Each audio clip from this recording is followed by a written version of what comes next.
What is going on, everybody? Welcome back. MTG here with another episode. If you're new to the channel, hi there. So I've had the Samsung Galaxy S23 Ultra since launch, about 3 months now, and I want to share with you guys what I think about this device. So without further delay, let's dive right in.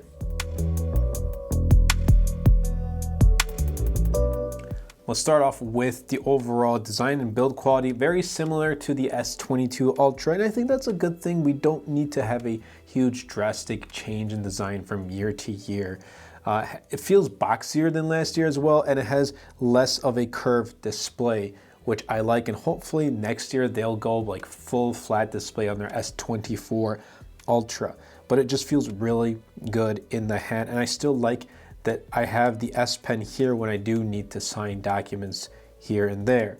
Overall, like, it feels really good in the hand, so there's not much to say about design. If you use the S22 Ultra, you're not gonna have an issue using S23 Ultra. That's gonna bring me straight into performance. So Snapdragon 8 Gen 2 made for Galaxy has been optimized really well.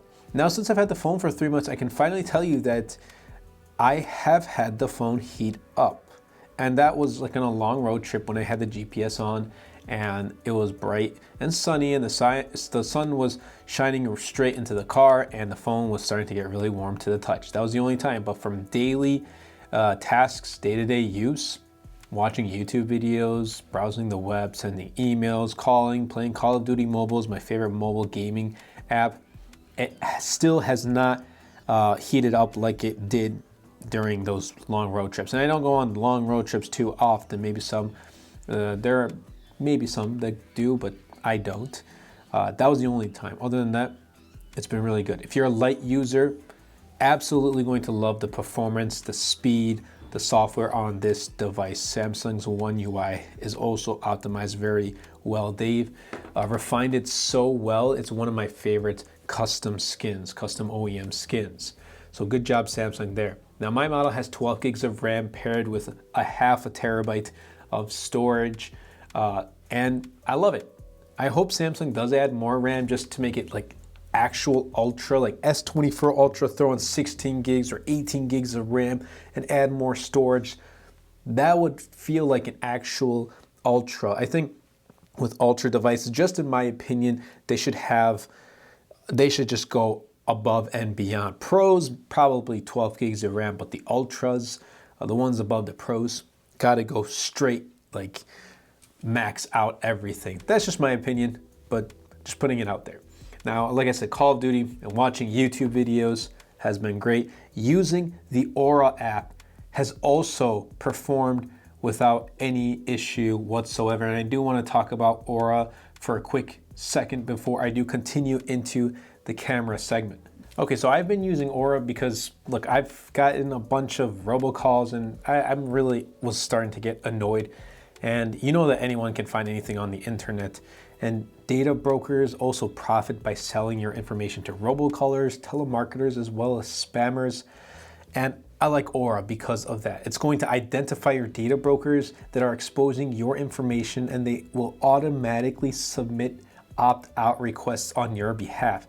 Not only that, they're going to opt out of junk mail and telemarketing lists. And Aura also monitors your emails and passwords to see if they were involved in a data breach and exposed on the dark web. And they're going to give you recommendations on what to do. And not only that, the app right here offers a VPN. It has a password manager, real-time credit, and identity theft monitoring, internet parental controls, and it protects your devices from malware. I think that's a lot going for just one single app. Definitely recommend Aura. Check it out. I'll be leaving a link in the description down below. And if you do use the link down below, aura.com/MTG Productions, you'll be able to get a 2-week free trial. Definitely be sure to check it out. And now let's head over to cameras. Cameras on the Galaxy S23 Ultra. They're good, like a 200 megapixel camera. It's great, especially for those who want more detailed shots. And the 100x zoom is the best on the market because it comes in real handy in situations that you wouldn't expect otherwise. I mean, I've used it in situations where I needed to read something very far away and I use the 100x zoom. It still feels blurry, but it's usable. I can read what I'm trying to see from super duper far away. And daily photos, I was gonna say daily phones. Daily photos, they're really vibrant. You can't go wrong. When I need to take a photo, I just open the camera app, take the photo, and I'm all set to go. Now, if you go into the 200 megapixel mode, there's going to be a pretty large, pretty big shutter lag. You're going to notice that shutter lag. So if you do, just a little recommendation, if you do want to take a 200 megapixel photo, make sure that this is your subject. Like it's just a still object right here. And you're gonna pull up the camera app and you're gonna take that photo and you're all set to go.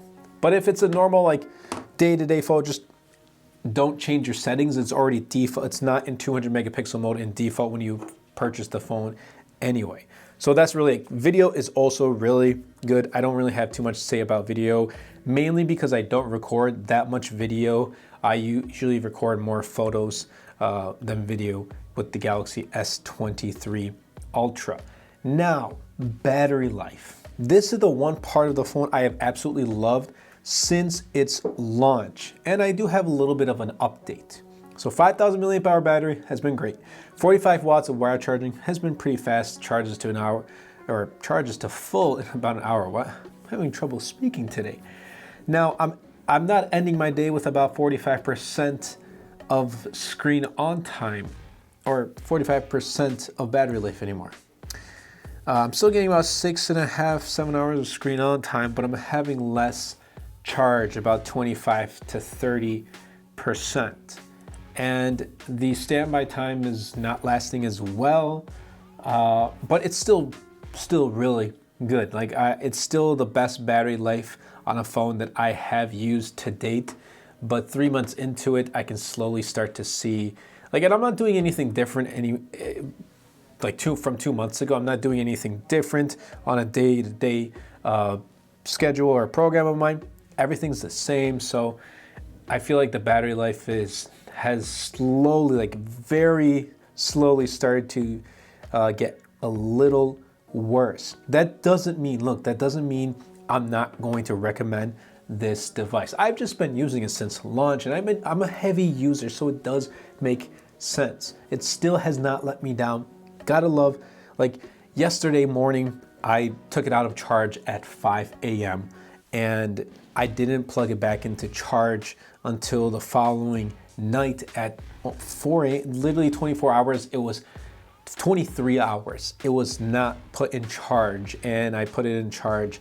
I plugged it in when it was about like 9-10%, and it was with heavy use. So I was able to last a full day with the Galaxy S23 Ultra. Samsung has done a really good job with the battery life, and I hope they continue to optimize it even more with their successors, with their foldables like Galaxy Z Flip 5 and Galaxy Z Fold 5 when those do come out as well.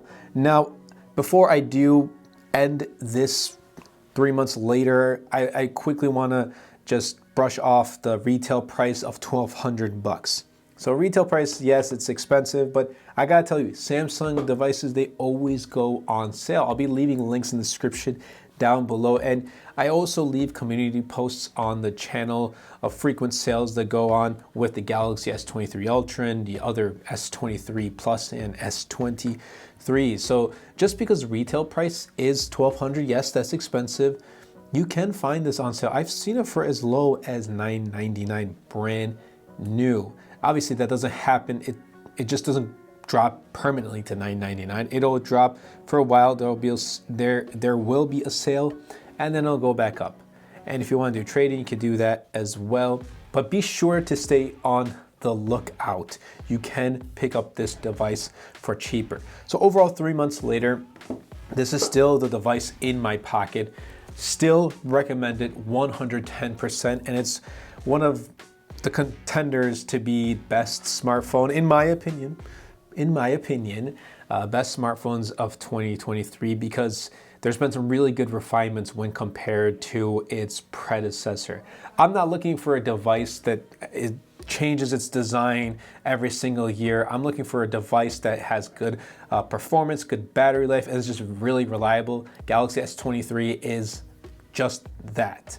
The S23 series too, but specifically the S23 Ultra does just that. I hope you guys did enjoy this video. If you did, be sure to superman the like button, comment down below, and best of all, share this video because it really does help out the channel a lot and will help push my content out to more people. That's been it for me, and I'll catch you guys in the next episode.